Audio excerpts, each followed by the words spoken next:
Hello, everyone, and welcome back to the Pediatric Speech Sisters show. I am so excited to have our guest, Chelsea House.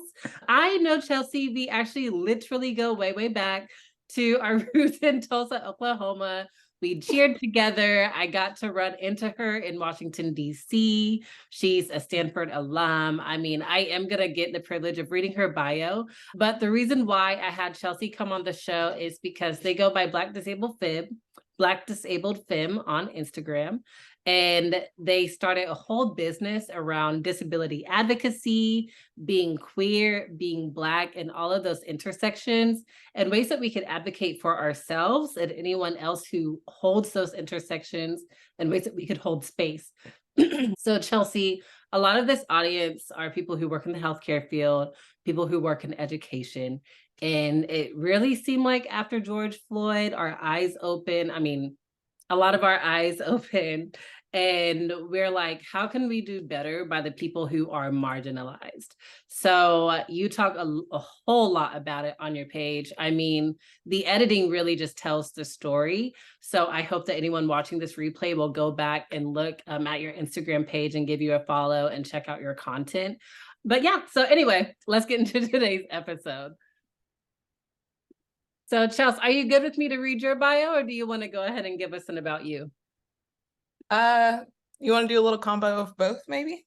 Oh, yeah, let's do a combo of both. Okay, so Chelsea House is a universal designer, digital creator, and certified professional in accessibility core competencies. She's Black, neurodivergent, she's queer, a disabled femme who lives with largely non-apparent chronic disabilities. Despite living with disabilities since birth, Chelsea did not begin identifying as disabled until college and only began identifying as disabled with pride in the past 3 years.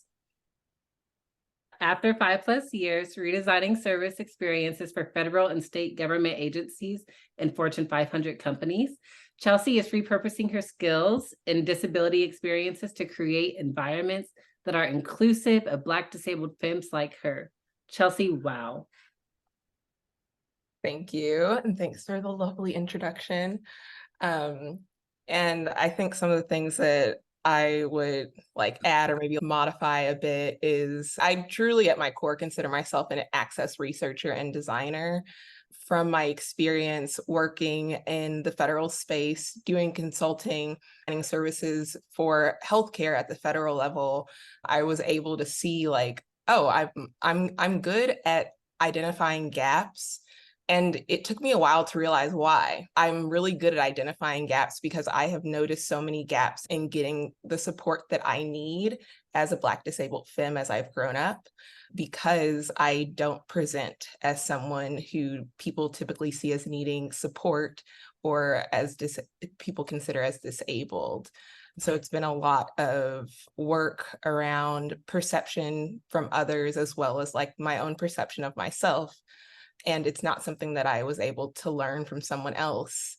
So I think that's a big part of what drives me in exploring accessible design, accessible like building of communities, because like many people who are founders of things, like I'm building and I'm creating because I didn't have those things for myself. Mm-hmm. When you're speaking, Chelsea, I'm thinking about the people who are listening to this and maybe even not listening to this, who are on their same path of self-acceptance, right? Like who are maybe in college or in graduate school and know that they have disabilities or know that they may need certain accommodations that are simply not happening because they may not appear as having those disabilities or those needs. So I heard you talk about the big why. Can you tell us about your why and really, I mean, how you even got into the design space? Yeah, it was totally by mistake, honestly. I grew up with an uncle who was like in the art space. And so I was always instructed to pursue things that are like harder sciences and things like that. Grew up thinking I was going to be a doctor. And as I tried to find mentors in that space, I was discouraged from pursuing that career because I needed accommodations. I was like, I want to be a doctor, but I can't stand up for 12 hours. Like, how can I still pursue that? And they told me, you choose something else. So that's how I ended up studying public policy. which I think a lot of doctors do need more learning in policy, because policy is a lot of what drives what doctors can and cannot even do for the patients that they serve. And so I found my way into public policy, got into consulting during college, did an internship, and that's where I got connected with like federal consulting. And I knew that I could live in the consulting space if it was mission driven. And I was able to start exploring in the professional space disability for the first time, or disability like adjacent topics. And that's where I like really found, oh, I can connect these things that I've been doing all my life growing up in a household of Black disabled femmes and create things that we actually need. Because I grew up in a household where it was known that all of my siblings live with disabilities, but I did not have health insurance. So there wasn't any kind of knowledge for me around the medical conditions I actually lived with. And I saw how having diagnoses gave my siblings some access to some of the things they needed, but also the labeling that it created around them and how that limited their access to other kinds of opportunities. And so that's where I really want to sit in that space of how do we hold space to assume an identity if that is what feels right for you, but regardless of your identity, get you the support you need to live a life that is fulfilling. There's so much that you said. First of all, the fact that you said mission driven, that really stuck out to me, being in a career that's mission driven. So not the mission that people may place on you and probably even tried to place on you growing up as someone who wanted to be in the medical profession, but it's really almost as if that rejection was redirection. Would you say the same, for you to really just be aligned with who you truly are and what was really needed? So thank you for that. Another thing I'm really thinking about, Chelsea, is the fear of being labeled because of this, really the disservice that educators do to children who are labeled. So I don't know if did you experience that personally? I know that your siblings did, but did you? Not during school, because prior to college, I didn't have, I guess I mentioned this earlier. Prior to college, I didn't have insurance. And to have access to any kind of educational supports, you need a diagnosis of something. My siblings had IEPs, but I was not able to even broach that because I had no documentation of anything being like wrong with me or me living with any kind of condition. And when you go to college, there are those same kinds of needs for having documentation to get support or to get certain kinds of support. But I found there was more flexibility in college to get support, but I got it directly from the accessibility office. And there was not as much like direct support with my professors, which I think is a big miss, honestly, because it meant that I had extended time for my tests, but I wasn't getting the support that I needed leading up to the test. So I still wasn't getting that ultimate benefit that I wanted, which was to be prepared to succeed. Yeah. And I mean, you said that you want it. It's really that you need it to be prepared to succeed. So I'm just pulling up the title of this episode, and it's Black Disability Identity, Embracing Pride in a Socio-Cultural Framework. Can you actually explain what socio-cultural framework means to you? Can you give us a good definition of that? Yeah, it means that you are capturing identity of disability within the framework that our society has placed around the ability of the body. And so we're saying that limitations around disability are not caused by an individual's ability to do one thing or another, but society's ability to create environments that are supportive across people's different bodies and minds. Mm. So what does that look like to you? I'm thinking about specifically like the Beyonce concert that you went to. I'm just thinking about certain reels that you posted for us. Can you give us an example? I think a really great example is thinking, so the kind of antithesis to sociocultural model of disability for me is most directly the medical model. And so that's saying that there is a medical thing that needs to be corrected within an individual for them to have proper functioning. And so that's a lot of why there are these diagnostic criteria to get support. And so an example would be that I didn't actually request any kind of accommodations for the Beyonce concert because I selected a seat that I thought would best meet my needs. Mhm. But for other concerts I've been to where you cannot just select seats that are accessible or they have like general floor seating, I'm now able to just go to whoever's at the venue and tell them, hey, I need a seat. But I'm now able to do this because I use a cane.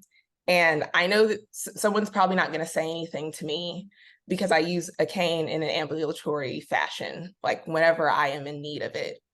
And so the sociocultural model says you don't need to even have this cane to request support. The medical model says if you don't have this cane, there isn't the need for additional support, like you're able to do it on your own.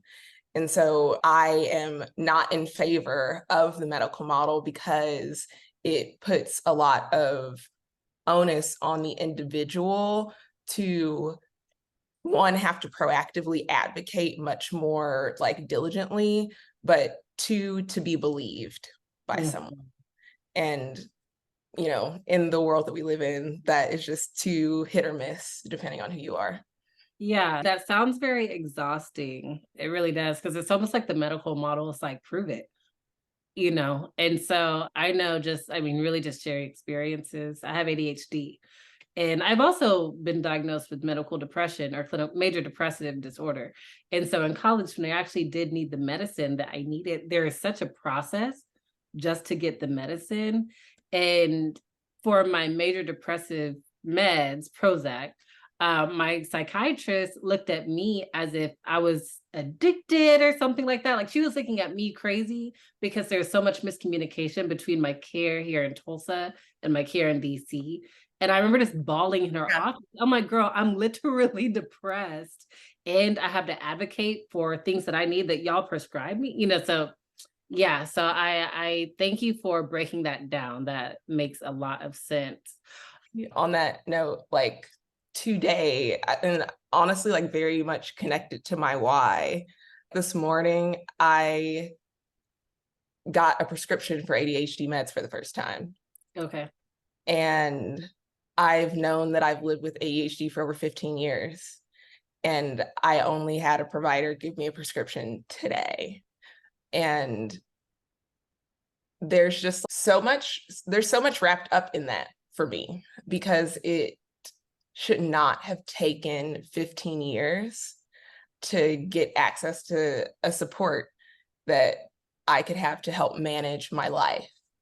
And that is a big reason why navigation to understanding your disability identity or your body identity is so important, because not having that context around how you function creates dysfunction.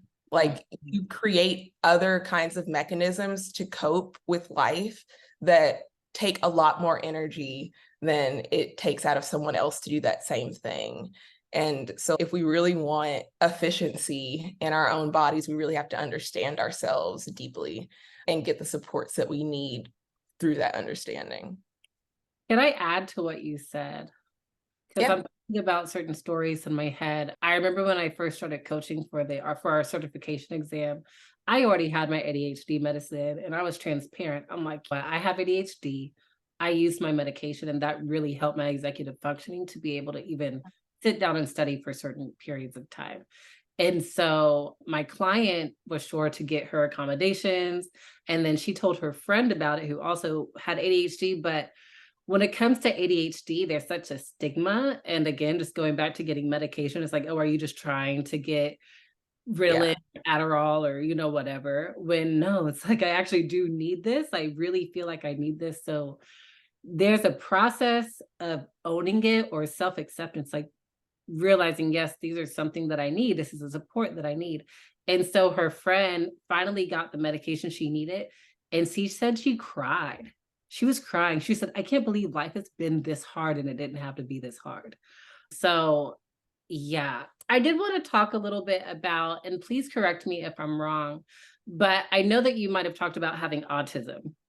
Mhm. Correct. Can you tell us a little bit about that diagnosis? I don't remember you having that diagnosis in high school. So how was it as an adult being diagnosed with autism and how it is for you now?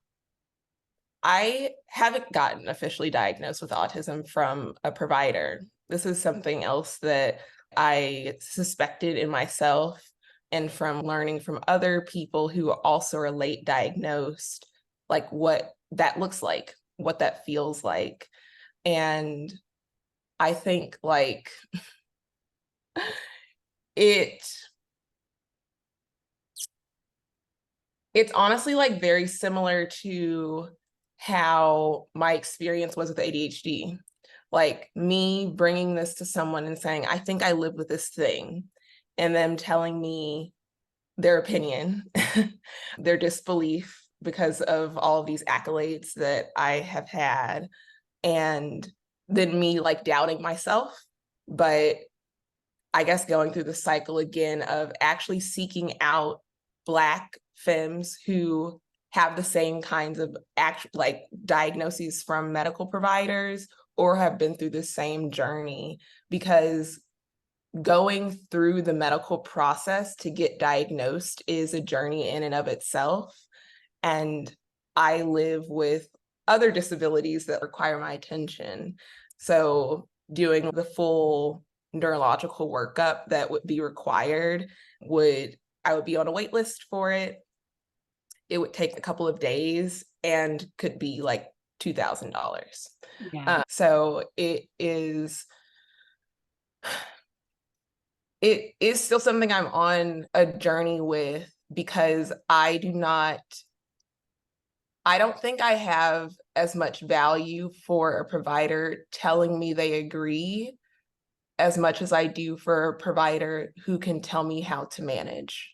Mm. And I think that's what my experience was with ADHD too. It was like, I think I kind of expected to feel some kind of like release with someone else agreeing with me, but I didn't actually feel that way. I was just like, yeah, I've been known this. So Yeah. Yeah. it's Who a journey I'm still continuing. Yeah. Wow. So I actually really do appreciate you adding the part that you said you would actually rather the medical professional giving you strategies to manage the disability rather than saying, yes, I also agree that you have this disability that you've come to me with.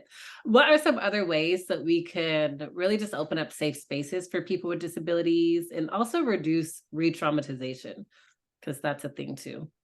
Providing resources for self-learning that are aligned to the processing preferences of the person. I only got connected, this is like related to my chronic pain, but I only got connected with providers, one after I got a chronic pain provider who was Black.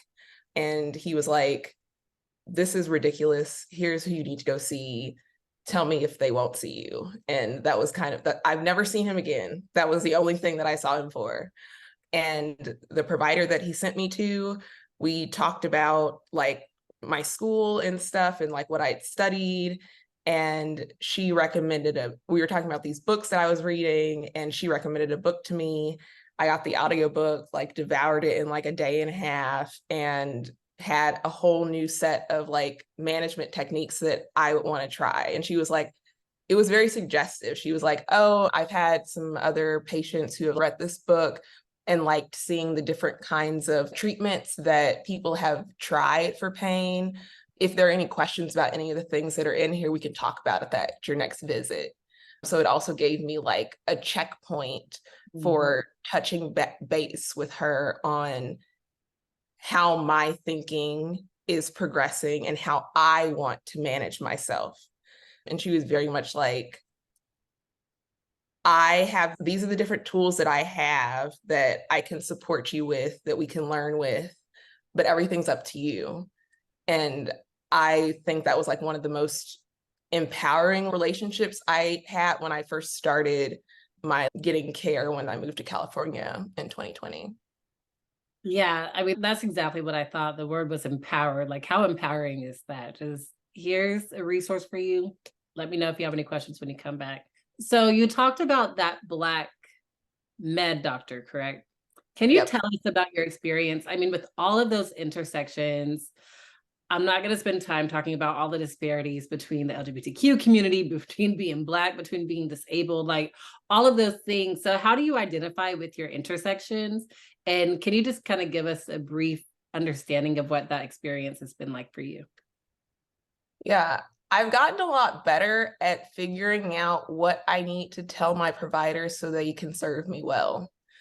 Um, I've gone to a lot of different physical therapists, for example. There are a lot of physical therapists who are not equipped to treat people with Ehlers-Danlos, which is one of the conditions that I live with. I believe there's a lack of research in understanding how to provide medical recommendations and treatment plans to people who are neurodivergent. Because when I am introduced to a new provider, I just tell them I'm neurodivergent and I'm going to need you to send me things that you tell me during this visit after this visit happens, because I can't be responsible for processing what you're telling me and then remembering it later with all this that's going on. I am becoming a bit more comfortable with not trying to make my doctor's lives super convenient, because I think that's like my Black femme default, is trying to be convenient for other people. And when it comes to my health, there is not as much pushing on my behalf happening ever. So I really have to be my core advocate. Mm.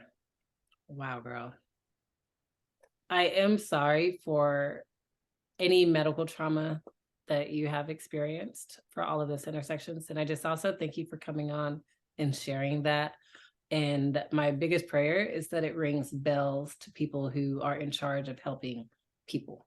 I will say this. Now, there are a lot of speech language pathologists listening to this.